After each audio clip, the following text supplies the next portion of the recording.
Assalamualaikum and a very good day to all of you. Welcome to our forum for this week. I am INANI, the moderator for today. Today, we would like to highlight a really interesting topic. Should the voting age be lowered to 18? I am sure that every one of us has our own opinion on this topic, and we are trying to solve this issue together by sharing beneficial and interesting ideas, which will be delivered by our guests. Before we proceed to our forum today, I would like to introduce our panelists today. Which is the first one is SYUHADA BINTI SAIFUL HAKIM. How are you today, Madam SYUHADA? Yes, I'm good, Miss Moderator, and glad to be here this morning. Thank you, Pun SYUHADA. Nice to meet you. Next to her is Mr. AMIR IZZUDDIN. Also, we have Miss ALIAH, Mr. Sam, and also Miss Sarah. Before we start our forum in detail, let me explain about our topic today. Most countries have set a minimum voting age, often set in their constitutions. In a number of countries, voting is compulsory for those eligible to vote, while in most, it is optional. When the right to vote was being established in democracies, the voting age was generally set at 20 or higher. In the 1970s, many countries reduced the voting age to 18 years old. The debate is ongoing in a number of countries on proposals to reduce the voting age to or below 18. Arguments against lowering the voting age to 16 include lack of political maturity. On the other hand, one of the major arguments for lowering the voting age to 18 is that at this age, in most countries, a person has reached the legal working age for most jobs and is liable to pay taxes, and therefore should not have to pay taxes without the right to political representations. There is some disagreement on this topic that says that there are more disadvantages than advantages to lowering the voting age. Without wasting time, let's hear the opinion on our title from the first invited panel one, which is Madam SYUHADA. Thanks, Miss Moderator, and hi to all our panel. Back to your topic. Actually, this situation caused many perceptions about our child at 18 years old. But for me, this is especially concerning since there are certain issues such as environmental degradation, public education policy, long-term government debt, and then corporate punishment laws and poverty that impact young people more than anyone else. Younger people may also be better in tune with the modern issue around internet privacy, social media use, but since young people are underrepresented in politics, the issue affecting us are underrepresented as well. Furthermore, young people have adult responsibility but are denied the same right. People under 18 are contributing and active members of society. Millions of us actually are employed and volunteer in our community. Many people under 18 also have adult responsibility, such as being primary caregiver for an island member, running a business, and making substantial financial contribution to our household. Thank you so much, Madam SYUHADA, from your explanation. You are saying that you strongly agree that young people can take part in voting. Let's move on to Mr. AMIR IZZUDDIN. What is your point of view? Thank you, Mr. Moderator. Assalamualaikum warahmatullahi wabarakatuh, and a very good morning to all the panelists and also the audience. So I'm so glad to be one of the guests here today. So based on our topic today, the previous Prime Minister Mahathir Mohamad said that Malaysian youths are now more politically aware than in previous years. This step is needed to give them the opportunity, space, and voice to design the country's democracy through an elections. So to emphasize, youth could be a new breeze in politics and decision making. They can be a creative force, a dynamic source of innovations, and they are fluent in digital tools. They hunger for change. They know what they can do to change the system to make it better. Using social media as a tool to voice up issues, human rights, freedom, climate change, education, and also economics have been done since social media rose. In addition, if the minimum requirement to work is 18 years old, then why cannot the youth vote on the age of 18? The logic is, when they can start working at the age of 18, that means they pay tax. And when they pay tax, they are an adult. Thank you. Thank you so much, Mr. Amir. That was a really great point to be said. What can you say, Miss ALIAH, with our topic today? Is it a good or bad perception of you? Thank you, Miss Moderator. After we heard the suggestion and opinion from our two panel debate, I'm disagree for a few things. 18 years old voting issue. This is because, as we can see, 18 years old is at their range is they're already done graduate from high school, and they need to learn more about our democracy for our country. In addition, as we can see, our youth is too influenced by the like the lifestyle, the culture, follow like the Western style. I'm worried that if our youth too follow the Western style life, it will be different from our main in our democracy part of country.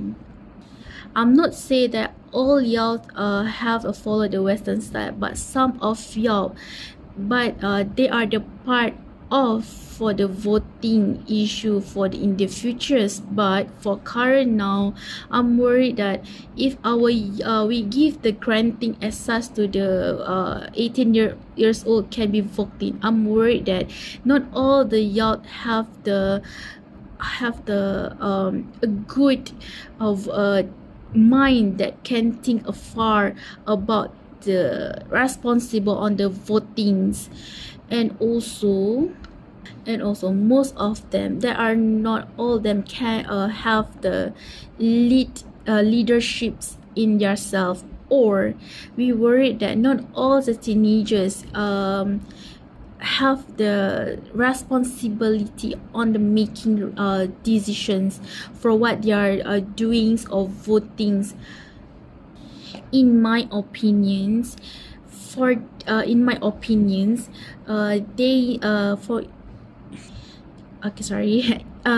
opinion, this need to be reconsidered as to give the granting the right vote for the 18 years old age. Thank you. I see. So, to conclude, you are saying that there are many disadvantages to voting at the age of 18, right? So, previous research indicates that 16 and 17 years old are not as mature as other voters when the voting age is at 18. This is based on the article of Chance and Clayton in 2006. To make our forum more engaging, let's move forward to Mr. Sam. Can you share with us your point of view? Thank you all, especially for Miss Moderator. I respect the opinion of Miss SYUHADA and Mr. Amir, but I agree with Miss ALIAH because of what Miss ALIAH said. I support it. This is that some culture, especially Malayan in Malaysia, are not the same as the young culture in other countries that lower the voting age in tier country under 8 years old.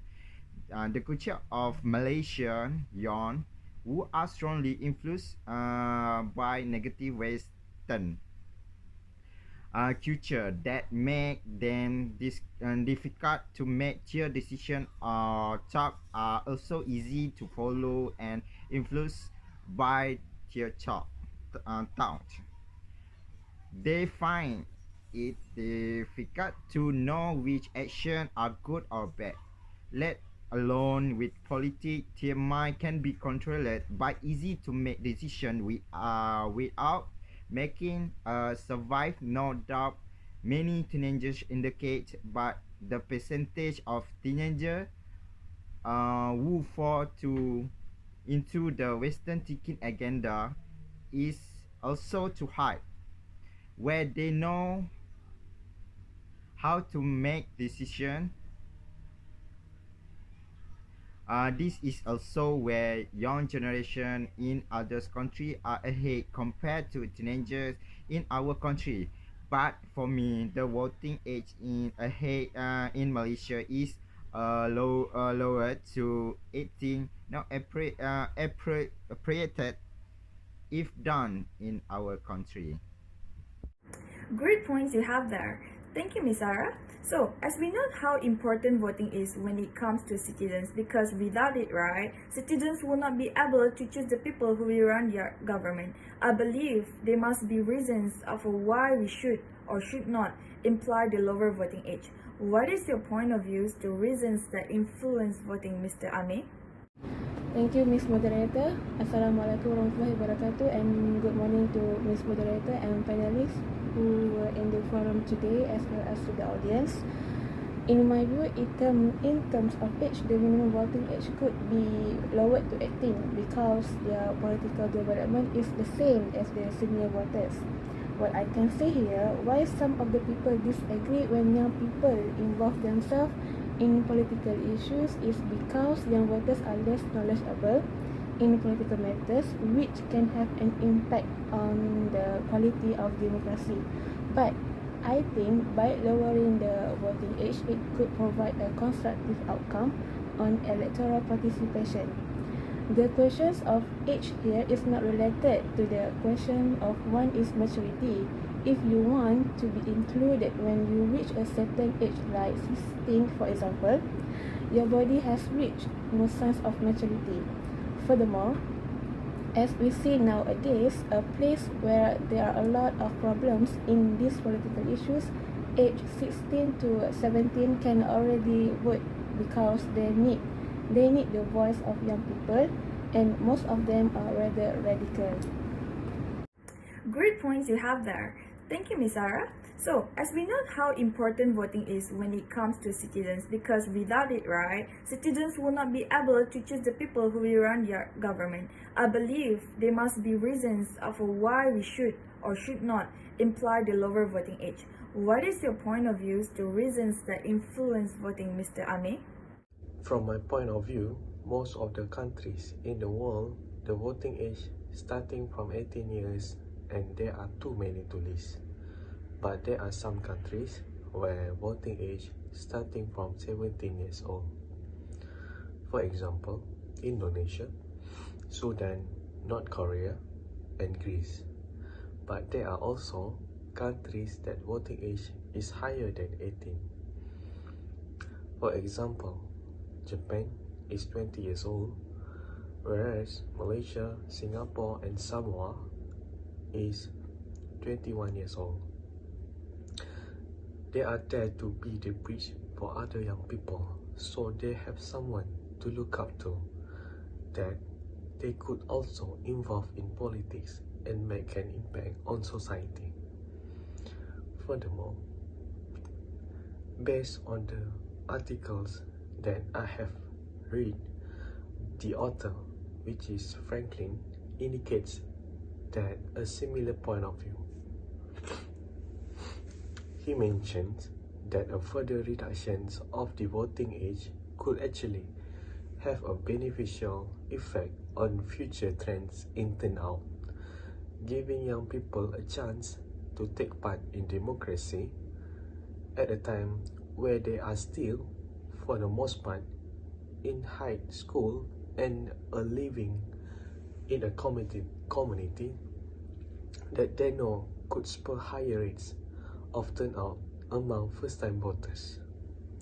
Young people may then learn the habit of voting rather than abstention, which over time will lead to rising aggregate turnout levels.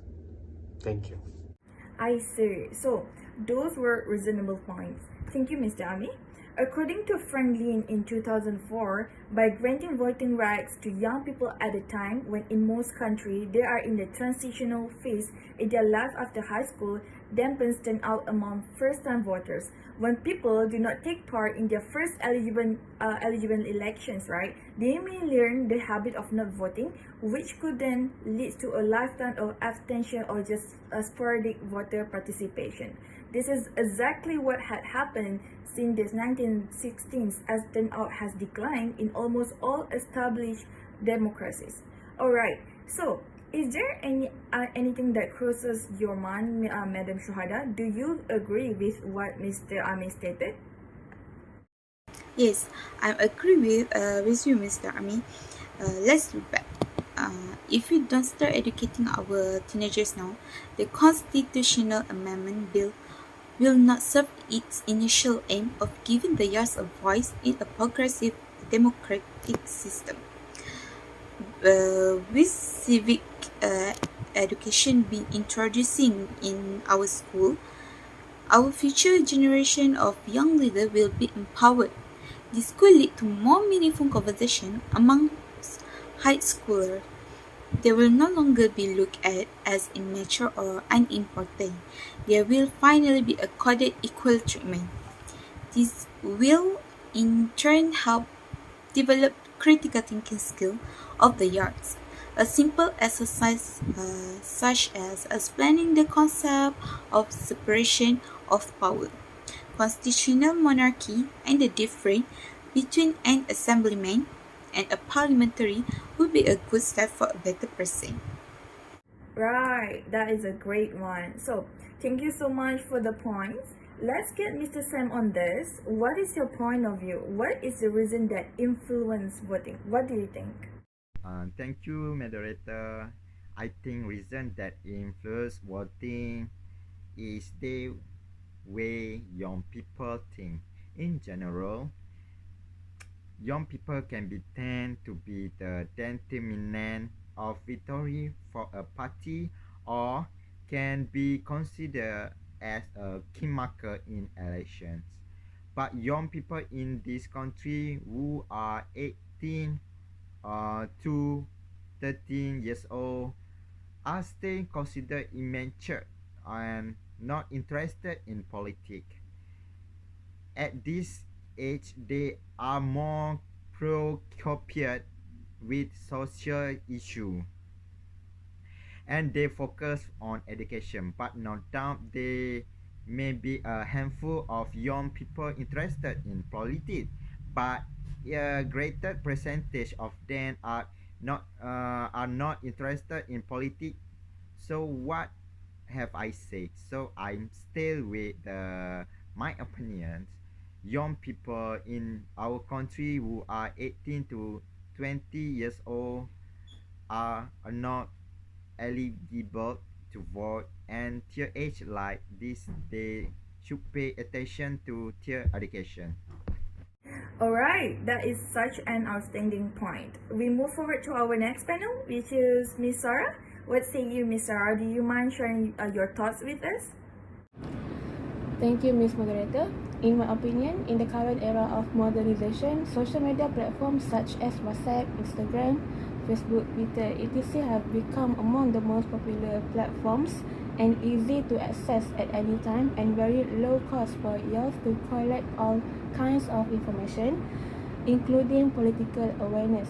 This has also been evidenced by researchers stating that the level of interest in political activity is increasing, where reliance on social media encourage young voters to get involved in elections. We all agree young people should focus on their respective education, but also strongly encourage young people to venture in politics and become citizens who are aware of the affairs of the country. Thank you, Miss Sarah. What a brilliant point you have. Since we still have time left, let's make a Q&A session, like a briefly one. This may help us to get more ideas and points for our topic today. Shall we start with Mr. Sam, since you disagree with lowering the voting age, right? So, what do you think will be the possible impact on young people if we proceed to lowering the voting age? Thank you, moderator. The downside is that if the bill is passed in parliament and young people 18 to 20 years old can vote, it will give false hope to young people. Vote and they may get wrong information about the social, political, and economic situation of the country. They will be easily influenced by temper, and if they make a wrong decision, it can be a big effect on the country. This is because they may choose the wrong political figures and their vote. This will have a big effect on the country if they choose the wrong leader. Wow, that is a really great point. And there were actually studies that look at slightly older young people, such as the age group of 18 to 24 years old, right? Show that indeed those young people tended to be less politically engaged than the average populations. This is based on the article from Johnson and Marshall in 2004. What say you, Miss ALIAH? Thank you, Miss Moderator. For the argument Mr. Sim today, I agree with him because the youth today is not the same like the youth in the past years. There have a difference because there have a difference that the thinkings, social knowledge about the democracy. And for current now in our era, we are more through the technology, which is more influenced by the propaganda that is preached. In my opinion, our youth need to give more knowledge and extensions, educations and knowledge because the voting is an important thing. It involves as a responsibility, such as if we voting the wrong persons, we making the wrong decision for the leadership, for the someone to be the leadership in our country. If we making a good decision and the right person, so that the right person can lead our country with a good decisions, make it and can and have a distant mind, or can think the outbox to make our country be the better in our democracy country. I just want to put a little arguments. Actually, this is my opinion. I think for our year in under age 18, for me, better for them focus on their abroad studies for their future, and also they also can learn also about our politicians or democracy in our country, so that they have the knowledge, so they know about they can build the responsibility, can build the we'll call it the knowledge to be a good person voting, or then can be a good leadership for in our futures.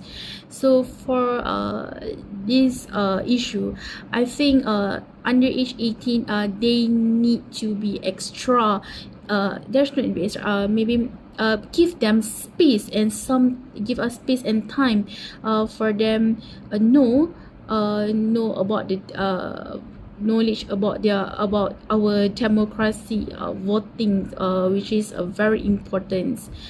Thank you. Totally understand. So you agree with the point that has been given by Mr. Sam. Let's move on to another question. Do you think lower age made incompetent decision, Madam SYUHADA? Good question, moderator. When we are allocating right and duty to individual, they claim like cases should be treated alike. It just it unjust to deprive a 16 years old of the vote when an older individual enjoys the privilege without possessing any more political competence. Call this the anti-ageist principle. The anti-ageist principle condemns the use of any rule that excludes any competent 16 years old from the vote, but it overlooks our concern to exclude incompetence. Yet, we have good reason of justice to prevent the incompetent from voting, since their votes might impact negatively not merely of themselves but also on the legal rights and duties that apply to the others. I see. So, from what you have explained, right, you are saying that we should adopt an age-based rule that sets the voting age at the point at which a sufficient proportion of citizens above that age are politically competent, right? So, our next question now is, how we should test for maturity, Mr. Amir?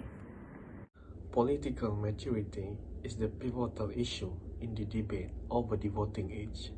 To test for maturity, we need a set of criteria that are indicative of an ability and willingness to engage in democratic choice and which, ideally, are capable of measurement.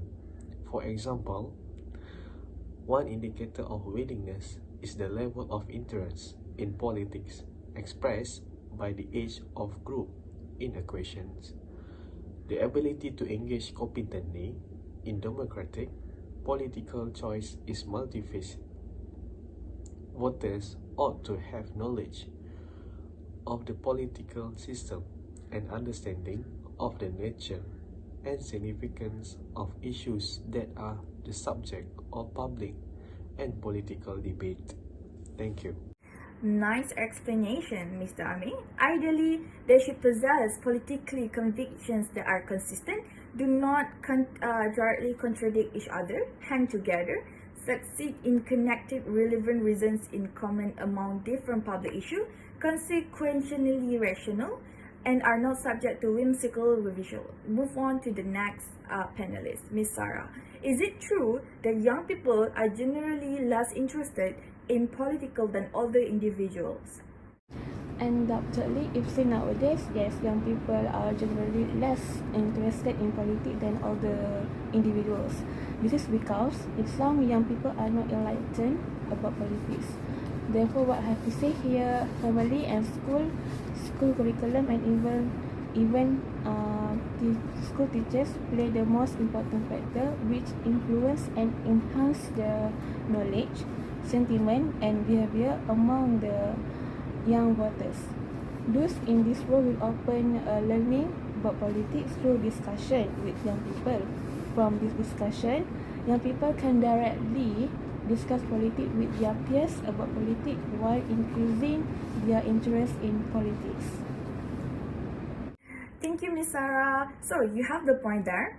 Finally, we have come to the end of our forum. I would like to conclude the point of view that has been stated by our panelists. Thank you so much. I would say that I can say that we can agree and disagree, as there are pros and cons of this topic. So we can see that each panelist has acceptable points. Last but not least, I would like to say thank you so much to all the panelists for sharing such great points here, and hopefully that this forum could be helpful to other people as well. So thank you again and have a great day. Assalamualaikum.